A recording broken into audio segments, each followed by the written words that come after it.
Fala galera do canal Caneludo, tudo bem com vocês? Eu sou o Alex Bico e por trás da câmera você tá falando com quem? O Léo, galera. Hoje eu tô aqui por trás das câmeras, beleza? É isso aí. E aí, Léo, o que você tem pra apresentar pra nós hoje? Hoje a gente vai fazer um react de um vídeo muito polêmico. É mesmo? Sérgio Tavares, jornalista português, ele foi ao Senado contar as suas experiências que ele teve e a sua vinda aqui no Brasil. Ah, ele veio na manifestação do Bolsonaro aqui em São Paulo em fevereiro, se não me engano. Foi na Paulista. Onde a Polícia Federal pediu pra ele prestar alguns esclarecimentos, alguma coisa assim, não foi? Exatamente. Então o Sérgio Tavares, que é um jornalista muito influente lá em Portugal, veio aqui no Senado e falou dessa experiência aí pra gente. Nossa, beleza. Vamos ver então? Vamos reagir? Vamos lá. Eu entendi.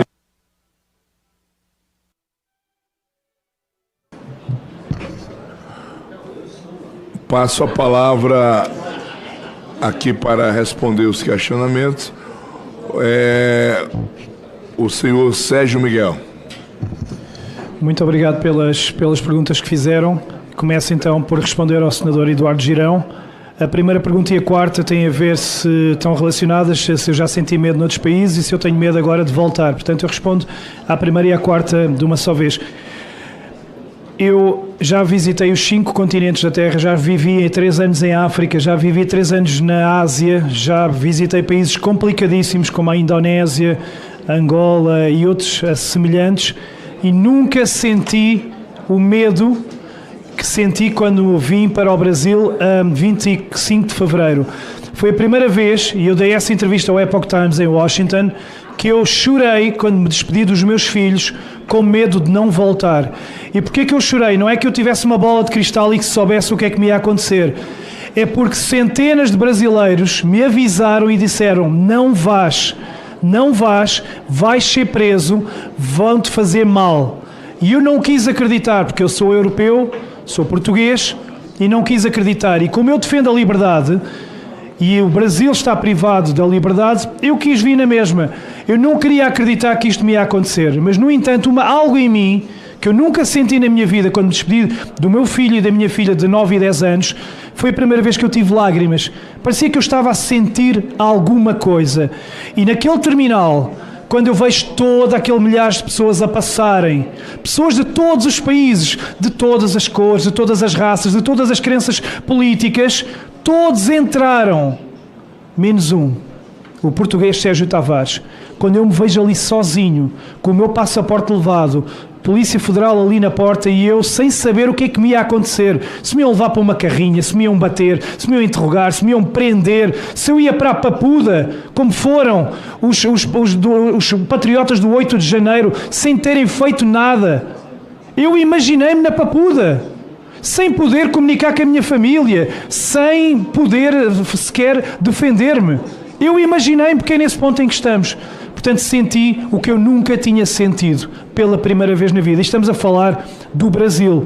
E agora, quando voltei, então, as mensagens que eu recebi dizer: não voltes agora ao Rio de Janeiro, não vás, Sérgio, depois do que aconteceu, vão-te fazer ainda pior, porque tu ainda foste a Bruxelas, foste a Washington, continuas a denunciar as atrocidades, agora vais preso. E muitas pessoas me disseram. Só que sabem, quando está em causa a coisa mais importante na nossa vida, que é a liberdade, não podemos ter medo, temos de ter coragem. E eu sei que carrego em mim a prova viva dessa perseguição, mas também a esperança de milhões. E, portanto, eu não ficava no meu país com medo e receoso. Eu vim na mesma pronto a enfrentar a Polícia Federal. Estava pronto. Mas desta vez, por milagre, demorou 30 segundos a minha entrada no Brasil. 30 segundos, depois de mentiras, comunicados falsos, contradições, assumirem que monitorizam as minhas redes, lá passei então, se calhar saí do alerta por magia e obra do Espírito Santo. Portanto, esta é a primeira resposta ao senador. E agora, na saída, obviamente tenho medo porque embora esteja protegido aqui nesta casa do Senado, eu sei que estou a dizer tudo aquilo que nenhum brasileiro pode dizer. Se um brasileiro lá fora dissesse aquilo que eu disse hoje aqui, já tinha a sua conta cancelada, já tinha a prisão, rusgas na sua casa à meia da noite, armas apontadas à cabeça, como fizeram ao Carlos Jordi. É que, não se enganem, os portugueses sabem bem o que está a acontecer aos brasileiros, sabem os nomes. Os portugueses até já sabem que o responsável não é Lula, é Alexandre de Moraes. Este mês, o partido Chega, o presidente André Ventura, em pleno Parlamento, já mencionou Alexandre de Moraes. Já tem um nome, já ninguém fala em Lula, já ninguém fala nos restantes intervenientes. É Alexandre de Moraes. E esse nome que não pode ser dito, mas eu vou dizê-lo até ao fim do mundo. Vou estar na Hungria na próxima semana. Vou dizer na Europa. Eu vou dizer em todo o lado. Porque ele é o responsável pelo que está a acontecer no Brasil e eu tenho provas disso, respondendo a questões seguintes. A segunda questão é que o senador Eduardo Girão perguntou em relação a monitorizarem 143 mil redes sociais. Eu volto a dizer, se eu fosse brasileiro, eu já não tinha redes sociais com certeza, com aquilo que eu digo. Isso é uma vergonha, porque nós temos direito à nossa liberdade de expressão. Volto a repetir, censura é a arma dos cobardes. Tirar a voz ao povo é cobardia e só o faz quem tem medo e quem tem coisas a esconder.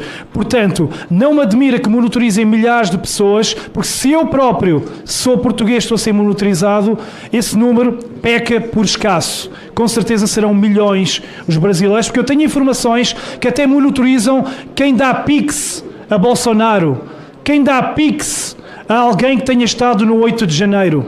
Estamos nesse ponto em que as pessoas têm medo de dar um Pix porque fica lá registado o seu apoio. Se isto não é ditadura, então é o quê? Por amor de Deus. E eu em Portugal, eu digo o que eu quiser de Marcelo Rebelo de Sousa que andou a fazer o L.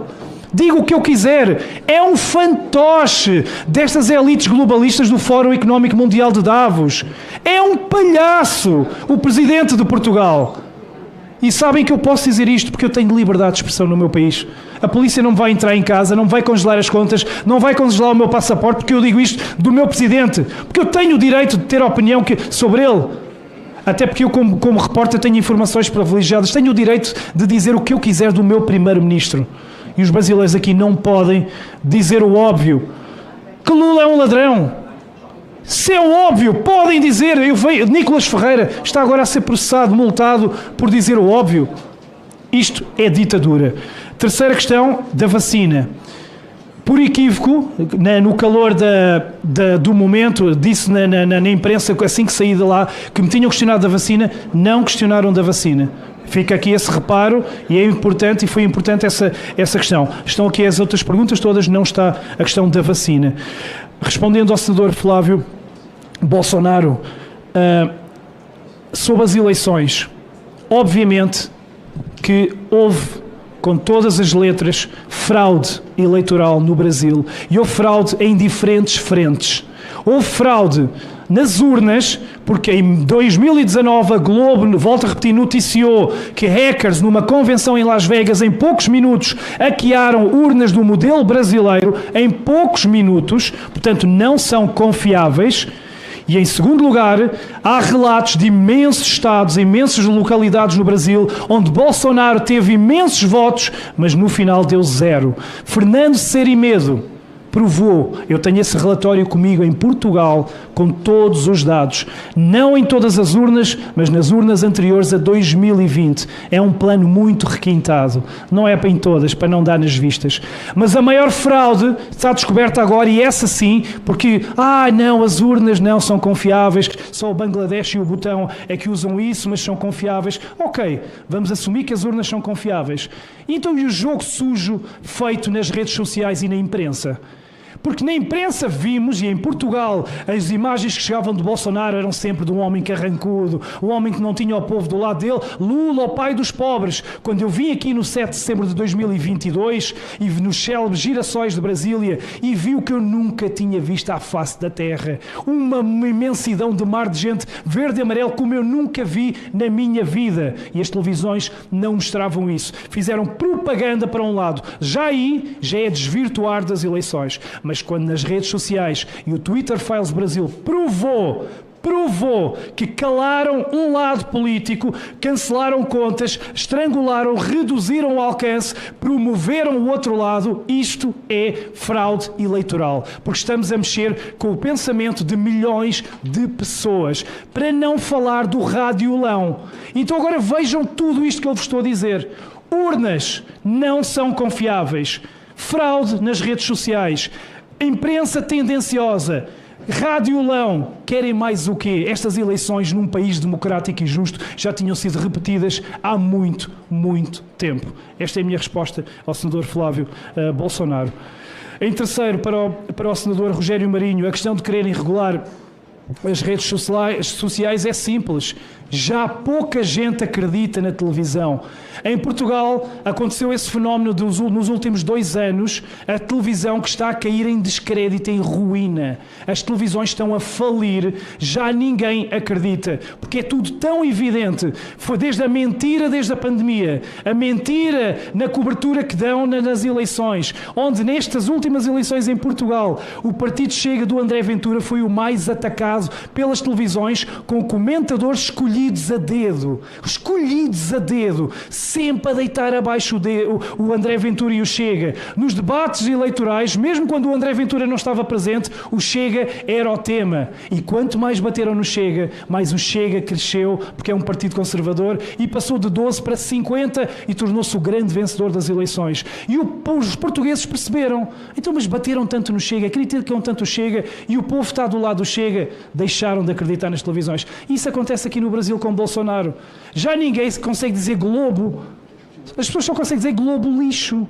Não há outra hipótese, está no nosso cérebro, porque é pura propaganda, mentira governamental, braço armado de um regime corrupto que serve a elites que nem sequer estão cá no Brasil, que servem instituições supranacionais como o Fórum Económico Mundial, como as Nações Unidas, etc, etc. Em relação às eleições, e aqui só pegando num ponto, eu como investigador tenho informações privilegiadas de que a rede de censura foi montada logo a seguir a 2019, com ONGs como a Sleeping Giants e a Fundação Getúlio Vargas, financiadas com 700 mil euros por ano de Jorge Soros, para promover censura aqui no Brasil. Isto não é interferência? Porquê que o Jorge Soros quer tanto, tem tantos interesses aqui no Brasil? Porquê que ele quer interferir? Porquê que quiseram fazer uma rede de censura? Porque têm algo a esconder, porque têm medo da vitória do povo e da verdade. E a verdade é que o povo está com os conservadores de direita,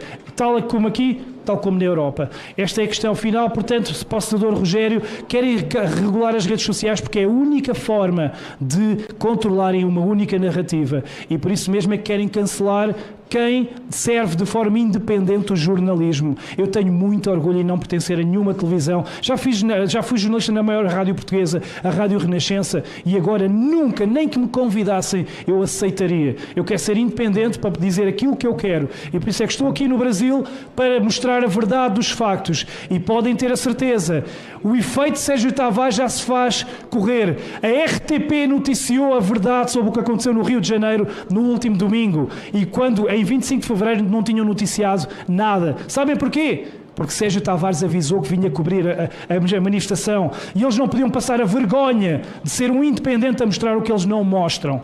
Eles tiveram que o fazer. E por último, para terminar, em relação aqui, só ainda pegando aqui no tema da questão do medo, desta vez eu precavi-me para vir para o Brasil. Antes de entrar aqui no sábado, eu mandei um e-mail para a Embaixada Portuguesa, para o Presidente da República, para o Primeiro-Ministro português e para cada uma das televisões a dizer: vou voltar ao sítio onde me violaram os meus direitos e onde me cometeram perseguição política. E depois desse e-mail por escrito fiz um vídeo no aeroporto onde voltei a dizer: esta mensagem é para o Presidente da República, para o Primeiro-Ministro, para a Embaixada de Portugal. Dentro de poucas horas vou aterrar no Brasil. Fiquem em alerta ao que me vier a acontecer.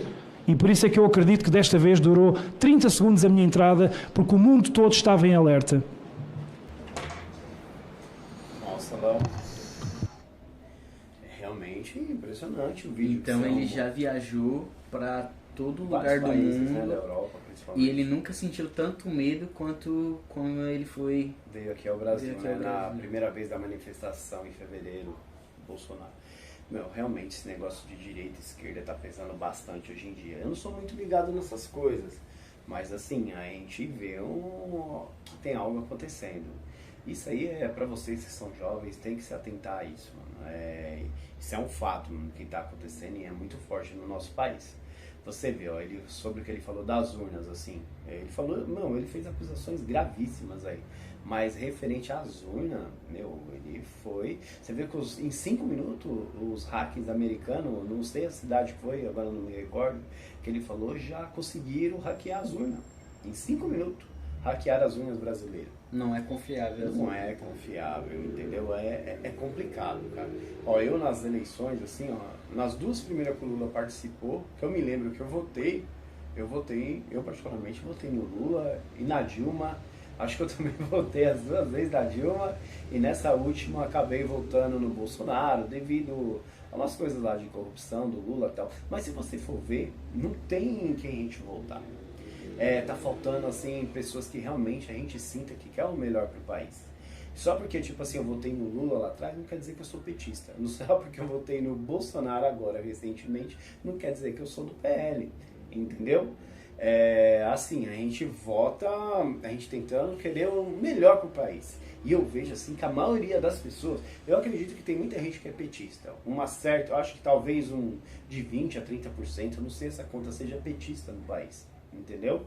E eu acho que tipo uns 30% dividido entre petista e bolsonarista, uns 30% é petista e uns 30% seja do PL. E esses outros 40% que eu acredito que eu esteja nesse meio, tipo assim, eu quero o que é melhor para o nosso país. Mas a gente vê, não sei se é por parte do Lula, acredito até que não, muito do Alexandre de Moraes, ele andou dando uns tiros no pé. Ele quis, assim, apagar o Bolsonaro? Sim. Bolsonaro fez muita coisa, ele cortou verbas lá do artista, mexeu com a Globo, ele fez umas coisas contra os maiores do nosso país, né? Então é um pouco meio que óbvio que eles estão querendo cortar o PL, entendeu? Mas até onde entra nós? Acabou com a mamata, né? Acabou com a mamata. Então é lógico que os artistas querem influenciar. Talvez a própria Globo, todo dia, um tempo assim, que aqui a gente ficava vendo o Globo até então, todo dia falava alguma coisa do Bolsonaro. E eu acho que um erro da Globo que até hoje eles vêm falando, entendeu? Não, mas assim, vocês jovens é o futuro do nosso país, tem que ver o que é melhor. Você vê as acusações desse jornalista, como é que é o nome dele? Sérgio Tavares, são muito fortes, realmente. Bom, gente, então é isso. Eu sei que eu peguei só uma parte aí da urna, mas ele fez outras acusações muito graves, tipo, ele vir no nosso país por uma narrativa, ele ser, como é que fala? Tem que prestar esclarecimento por conta de umas narrativas. Realmente, cadê a liberdade do nosso país? E ele fala que se ele fosse brasileiro, ele não teria redes sociais, né? As contas dele já teriam sido cortadas. Realmente, aqui tá um pouco disso. Mas eu acho, mano, que o Lula, ele é da esquerda, mas ele não representa toda a esquerda da gente. Eu acho que assim, a gente tem que ter a mente aberta, tá bom? Gente, por hoje é isso, por hoje é só. Muito obrigado. E aí, segue a gente aí no nosso canal, deixa o like, beleza?